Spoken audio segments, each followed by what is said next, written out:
A trip to a prehistoric cave. Introduction.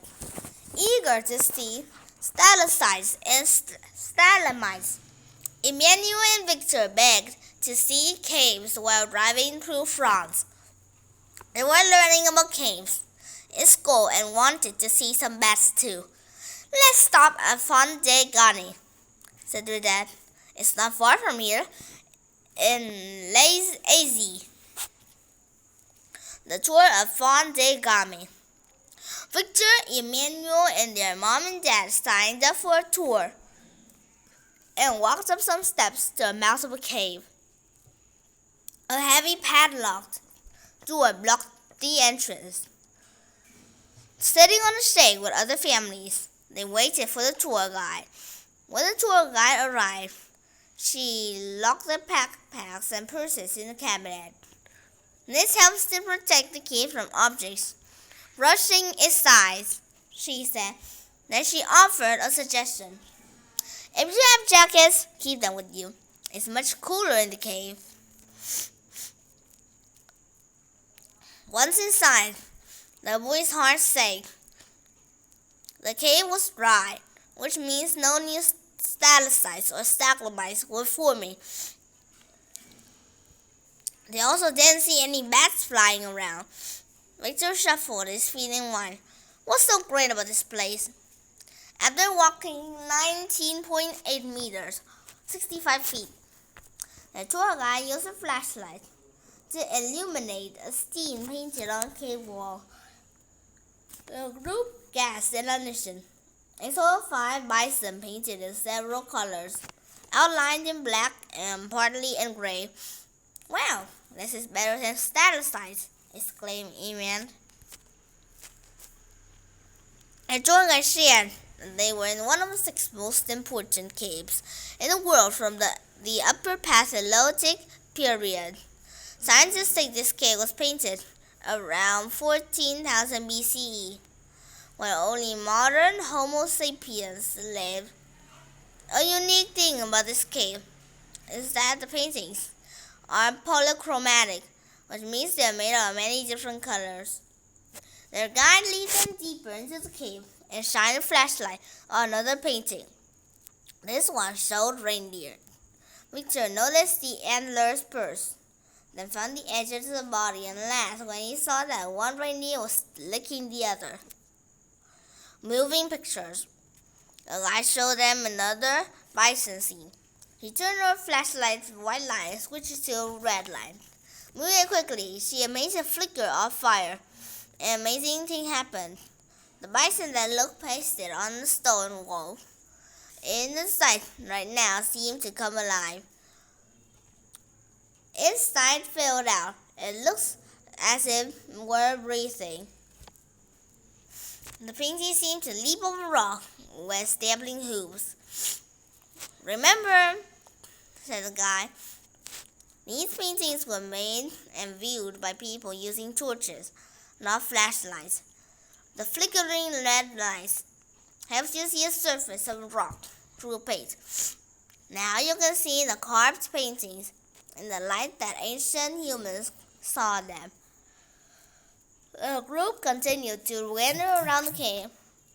Victor and Emmanuel saw a bison with red horns, 2 deer with 2 bison, and a room decorated with little bison. Next they saw 2 horses, one raising its forelegs.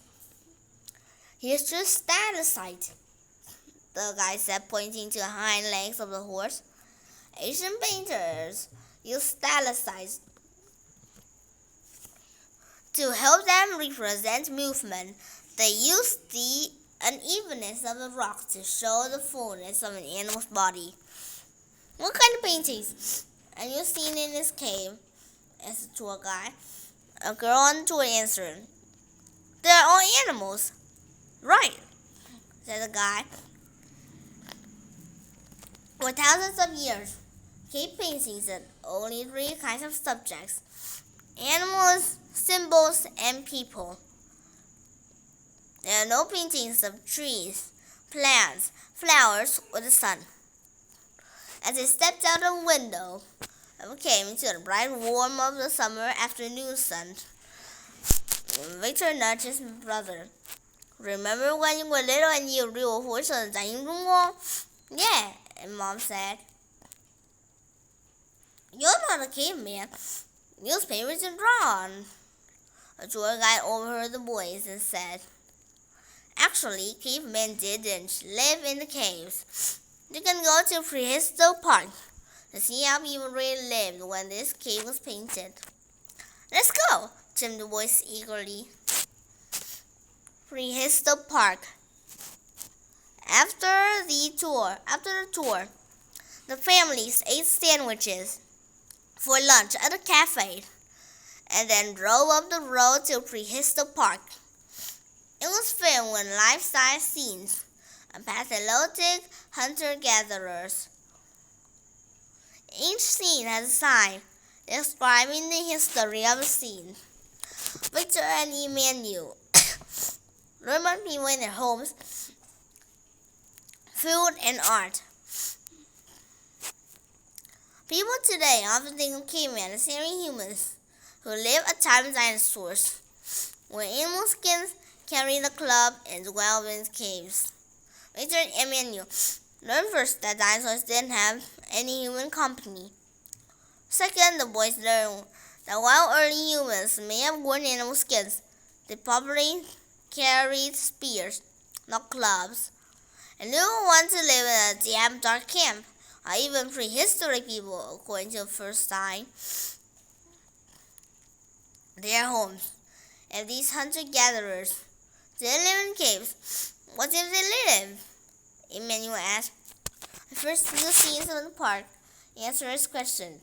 Ancient people built lean huts near rock outcroppings by stretching animal skins over wooden poles. To keep warmer during cold winter, they dug into the ground to make a wall of earth. Mammoths' bones and tusks make the wall strong. The roof was made of wooden posts and covered the reindeer skins and dirt. One sign read, Prehistoric builders carefully choose where to build their homes. They built their shelters in spaces under rocks to keep out bad weather, to get the sun warmth in winter and the most shade in summer. Their dwellings face south or southwest. They also built homes near a water source, just as a spring or a river. Inside the dwellings, Emmanuel and Victor saw that ancient humans had places for fire, for sleeping, and for making weapons. A layer of flat stones kept the floor dry. Outside, the boys saw places to cut meal, cook meals, scrape skins, and make weapons and tools. The ancient people even had a place to put their garbage, their food. The boys came upon the scene of a mammoth hut. And Dad asked, It looks a bit different from going to a grocery store to get food. The sign read, To hunt.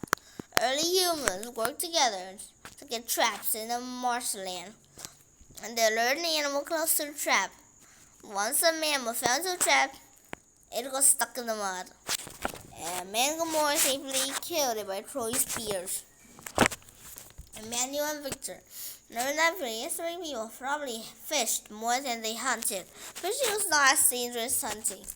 Archaeologists or people who study ancient cultures have found fish hooks, nets, and traps. It showed that ancient people probably fished. They think early humans probably used harpoons to fish as well as to hunt animals such as bears. The boy's father wandered ahead. He must tell the scene down the path. Hunting and fishing were not the only sources of food. Come and read about this. Gathering was even safer than fishing. The boys read, Our early humans didn't farm. They gathered and ate wild roots, berries, and mushrooms. They also found eggs and honey, and sometimes ate larvae and mature insects.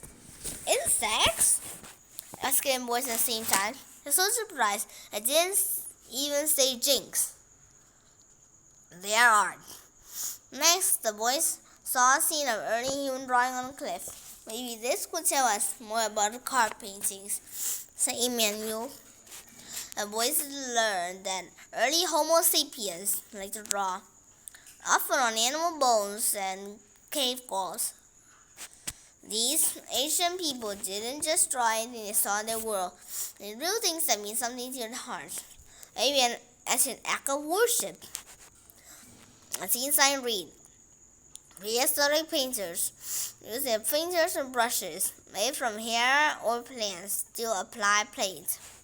They use yellow, red, and black paint made from minerals and rocks. For 20,000 years, they painted the same way, using the same repaints. They used the rock shape to enhance their painting and used tools to carve the surface. Conclusion.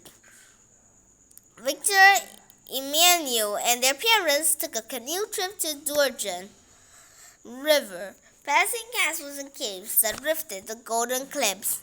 When the boys stopped paddling, the dad asked, "Are you getting tired?" Victor answered, "I was imagining the paintings that might fill those caves up here."